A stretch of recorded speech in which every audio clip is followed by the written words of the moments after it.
क्या आपको पता है कि इनकम टैक्स डिपार्टमेंट भी आपको एफडी की तरह जो है वो इंटरेस्ट पे करता है, लेकिन कैसे? तो देखिए होता क्या है, हम अपनी इनकम टैक्स की रिटर्न फाइल करते हैं। अगर हमारा ना कोई भी रिफंड बन रहा होता है ना, तो इनकम टैक्स डिपार्टमेंट हमें उस रिफंड की अमाउंट के ऊपर ना 6% पर एनुअल की रेट से ना हमें इंटरेस्ट पे करता है। लेकिन इस इंटरेस्ट की ना कैलकुलेशन किस दिन से होती है? तो देखिए, अगर आप कोई भी रिटर्न जो है वो ड्यू डेट से पहले फाइल कर देते हैं, तो उस कंडीशन में इनकम टैक्स डिपार्टमेंट आपको 1 अप्रैल से लेकर और रिफंड आने तक की डेट तक ना आपको जो है वो इंटरेस्ट पे करेगा।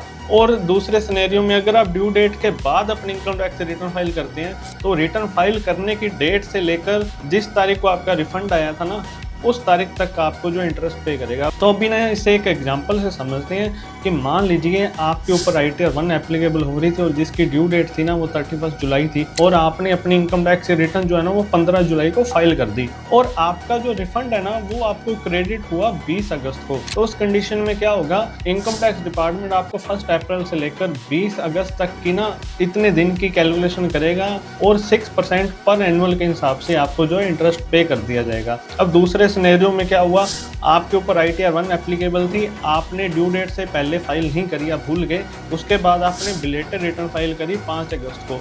अब उस कंडीशन में क्या होगा, अब आपका रिफंड जो था वो 20 अगस्त को आ गया। तो अब इस कंडीशन में क्या होगा, बिलेटेड रिटर्न फाइल करने पर ना जिस तारीख को आपने रिटर्न फाइल करी, यानी कि 5 अगस्त को आपने रिटर्न फाइल करी थी, 5 अगस्त से लेकर अब 20 अगस्त का 15 दिन का ही आपको इंटरेस्ट मिलेगा, लेकिन वो मिलेगा 6% पर एनुअल के हिसाब से। तो देखिए, इस प्रकार से ना आपकी एक तरीके की एफडी होगी इनकम टैक्स डिपार्टमेंट के पास। अब इनकम टैक्स डिपार्टमेंट आपको 6% के हिसाब से इंटरेस्ट पे कर देगा। तो देखिए, अगर अभी तक आपका रिफंड नहीं आया ना, तो आपको घबराने की जरूरत नहीं है, इनकम टैक्स डिपार्टमेंट आपको उसके ऊपर इंटरेस्ट पे करेगा। आई होप कि वीडियो आपको हेल्पफुल लगी होगी। ये वीडियो को ज़्यादा से ज़्यादा अपने फैमिली फ्रेंड्स के साथ जरूर शेयर कीजिएगा जिनका अभी तक रिफंड नहीं आया है, और ऐसे ही और अपडेट्स देखते रहने के लिए हमारे चैनल को सब्सक्राइब करना मत भूलिएगा।